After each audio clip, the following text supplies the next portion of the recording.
Because, ladies and gentlemen, without trying to engage in any kind of ageism at all, because I don't believe in it, there does come a point in time where there are certain jobs you don't need. It's not that you don't need to be working. It's not that you don't need to be living your life. It's not that you don't need to be living a very vibrant lifestyle or anything like that. But there are responsibilities that are far, far, far more extensive than, let's say, the typical 9 to 5 that somebody in their 80s may not need to be doing. I think the presidency is one of them. He's so right. And I wanted to do this little bit on Stephen A. Smith because it is so important. So many people ask me, why are you broadening your content? Why have you changed and not just doing the Dolphins? Well, I looked at what Stephen A. was doing and actually thought to myself, why in the hell is he doing this political stuff? Why is he just branching out? Why don't you just talk X's and O's? Why don't you just talk basketball? You're arguably the top journo in sports right now, arguably. And I mean that from a monetization perspective. Maybe Pat McAfee's making more because he's got a whole crew. But nobody can doubt that Stephen A. Smith has been the trailblazer in sports media and has been clearing the path for every single one of us that talk sports for the last 5-6 years. There's no doubt. Stephen A. Smith has allowed us, anyone who does a YouTube show, to be who we are. And now Stephen A. Smith, who was late to the podcast game, now stepped in and went, wait a second. I could see this shift happening. I could see that I can do better on my own, on my podcast, than I can do on ESPN.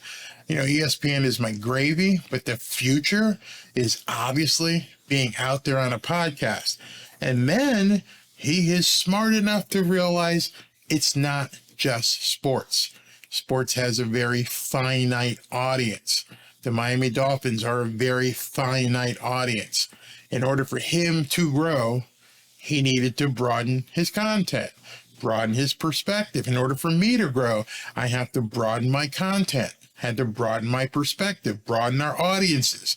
I am in no way in Stephen A. Smith's league, but I do know, and I have done enough research to say, listen, this pond is very small. If you want to grow at all, you're going to have to make content that appeals to a lot more people. And that's what Stephen A. Smith is doing. In fact, he may be joustling for a network job on news. Who knows? Maybe a nighttime show.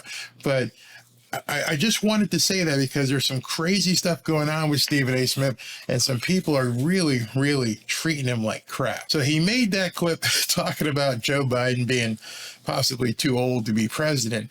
And right away, even his trusted supporters started flailing, started screaming.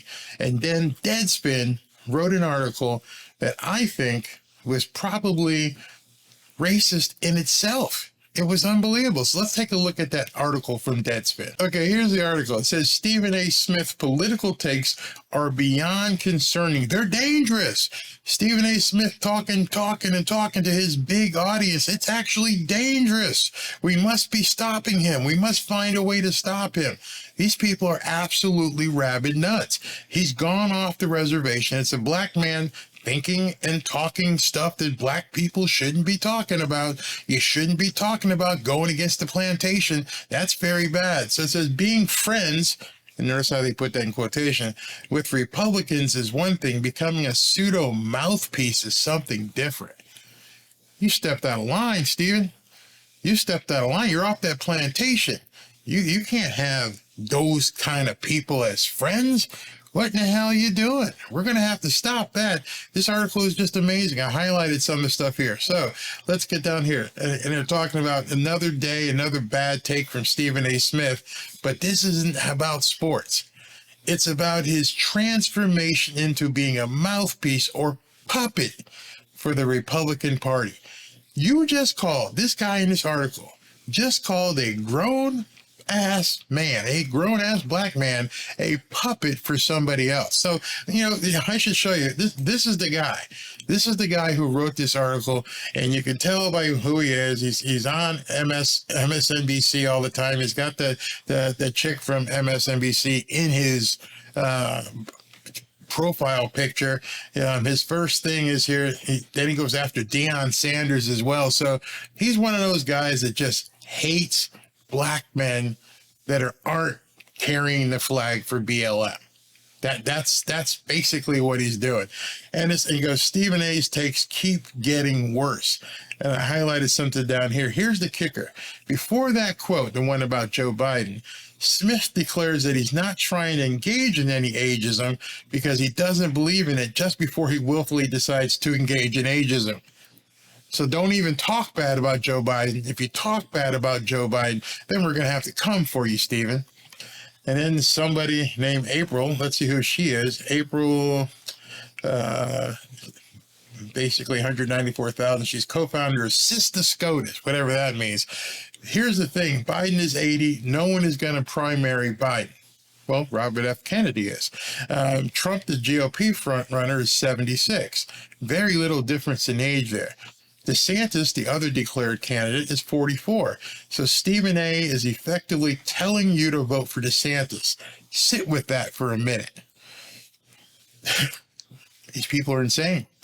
There's just complete insanity and gaslighting running on the other side of the aisle.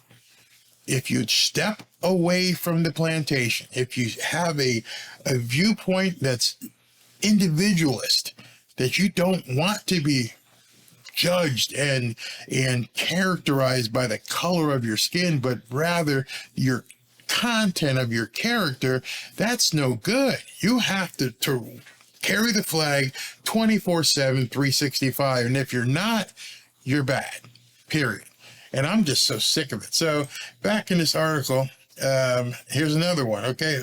Another passage from this article. Over the last 2 years, Smith has dabbled more and more into politics, which is his right. But the thing about politics is your beliefs reveal so much about who you really are. Okay.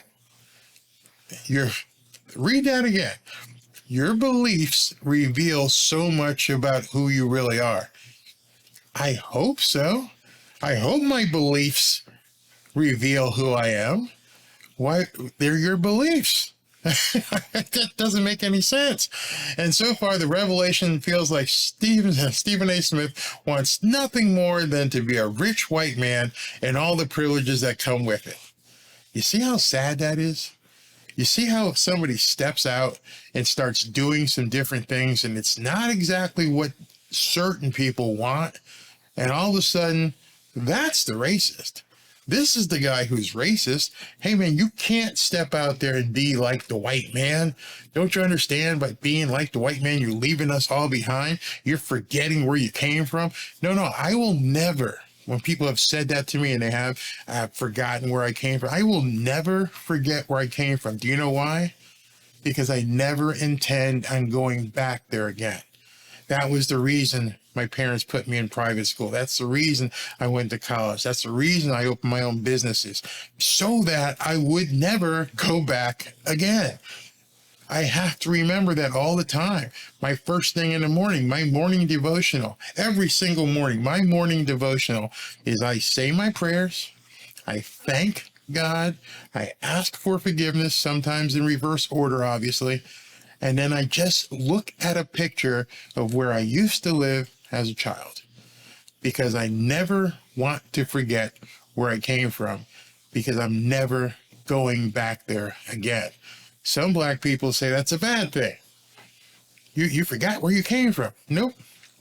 I'm never going to forget where I came from. Never going to happen. But the difference is I'm never going back, because I'm making the steps that I need to make to ensure that I'm going forward, that I'm not going back, and they don't want that to happen. So let's continue looking at some of the passages in this article here. All right, so Stephen A. Smith said, I'm a proud capitalist and I won't apologize to anybody. Nor should you. Why should you have to apologize for your interest in being a capitalist? They put it in here like it's a bad word. It's not a bad word. During the appearance that Smith made on Hannity's show in February, Hannity implied that President Biden has made more mistakes than a twice impeached Donald Trump, who's still under investigation, just got indicted again, did while in the White House. Think about that for a second. Think about that, the guy says. And was trying to coax Smith into agreeing with him. It was an expected move given that the radio and television hosts on that network rarely invite guests on their shows with opposing viewpoints that have something factual and intelligent to say. What an entire paragraph of absolute BS. And they crack the words so carefully to let you know that everything they say is I just hate what other people think. I can't even imagine that you wouldn't vote for Joe Biden. It doesn't cross our minds. Never mind the gazillions going to Ukraine and everything else, and having to salute the Dylan Mulvaney's of the world. You still are now allowed to think otherwise.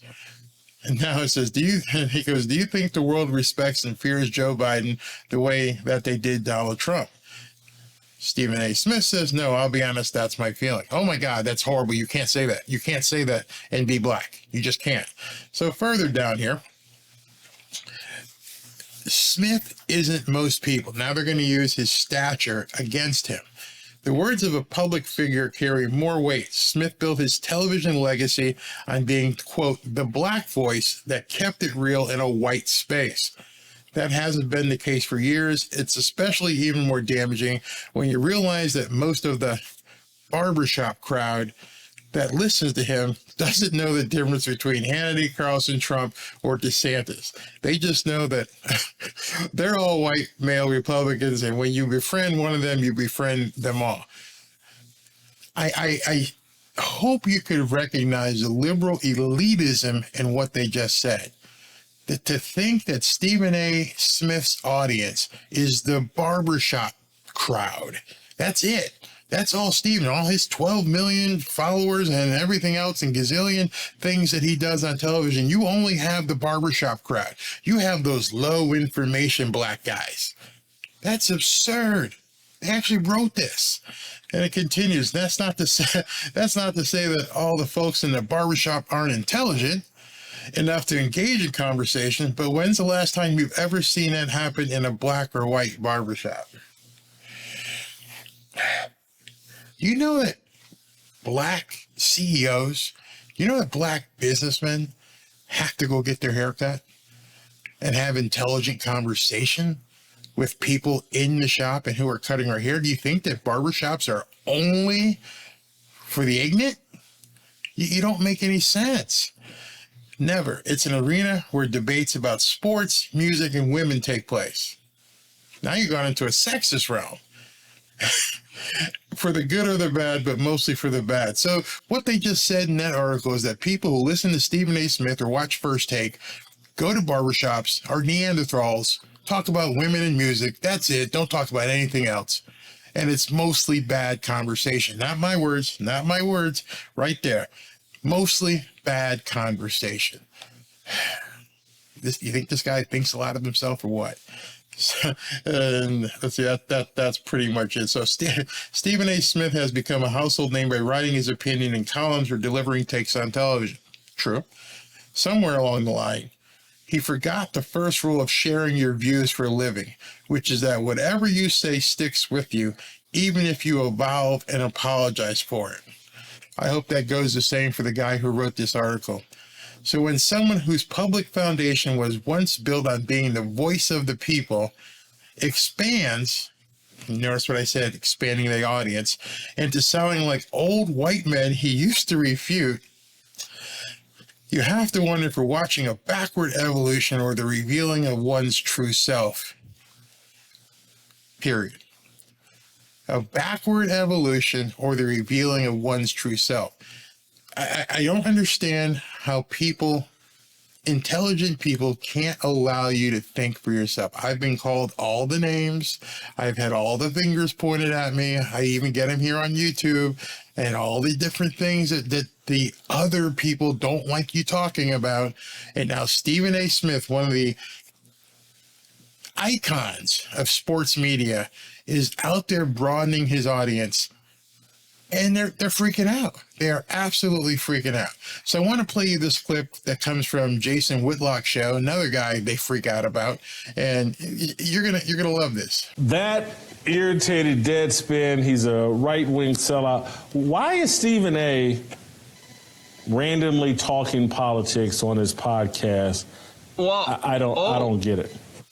So people ask me that all the time. Why are you're a Miami Dolphins channel? No, I'm not. No, I started only talking about the Miami Dolphins. I've done some research and I've looked really deep into things. And I see that some of these guys have been doing this stuff for 5 or 6 years and they're just at this level. And I think to myself, if I keep talking about the Miami Dolphins only, I might get there in 5 years. No chance I want to do that. So you have to speak to a much bigger audience. And believe it or not, people who like football also like other things. Jason, that's why he got his own podcast. And it's not with ESPN, so he could kind of let loose, let his hands go. And by the way, that's a rather innocuous statement, isn't it? That someone in their 80s stumbles and falls on their face. Is it really that provocative to say, wow, he's getting kind of old?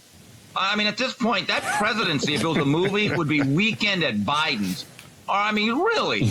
Let's just be honest about it. Most people, when they turn 75 and they start to lose their faculties, are not in their physical or mental prime. But this is what I give Stephen A. Conservative a lot of credit. He decided, and I think he made a chess move here, saying, if I wanted to really say what I think. And this is really important here, understanding that Stephen A. is under contract with ESPN. And of course, there's certain things he can't say on First Take. And not be restricted. I'm going to have to branch out on my own and create at least a subset of my own brand that is not under the ESPN umbrella. But as for this guy complaining, this is just more whining. This is more complaining. These guys are very childish. The bottom line is this. The headline should have read, Stephen A. Smith said something that I disagree with. And that's exactly what it should say. And that's what it should say. And even on some of my Dolphins content, Barry Cunningham said something that I don't agree with. I don't need all the other stuff about flip-floppers, and I don't need all the other stuff about he turned his back on Tua. Barry said something you don't agree with. Okay, and I think we need more people to respond instead of trying to placate these people, because I see this all the time in the media. Again, one of my favorite answers when people say, hey, Steve, how come you retweeted this or that? You just say it like this, very simple. Yeah, and? Exactly. Barry, why did you say this? Because I felt like it. I mean, is there another reason? I had tweeted earlier something that's really important. I look at every piece of content that I put out, whether it's a tweet, whether it's a video, and my underlying filter is, what would my daughter, my wife, my grandkids say if they saw this piece of content? If it's something that my wife would tap me on the shoulder and go, yeah, you shouldn't have tweeted that, or you shouldn't have said that, then it doesn't get published. That's my Jiminy Cricket. That's my filter. She's always been, for 30 years, my Jiminy Cricket. And she lets me know, don't do that. Step back. You don't need to say that. And then I won't. And now I just know instinctively it's not going to pass the Robin test. And the Robin test is my most stringent filter. And that's why I feel comfortable saying what I say. If you don't like it, well, not much I can do about that.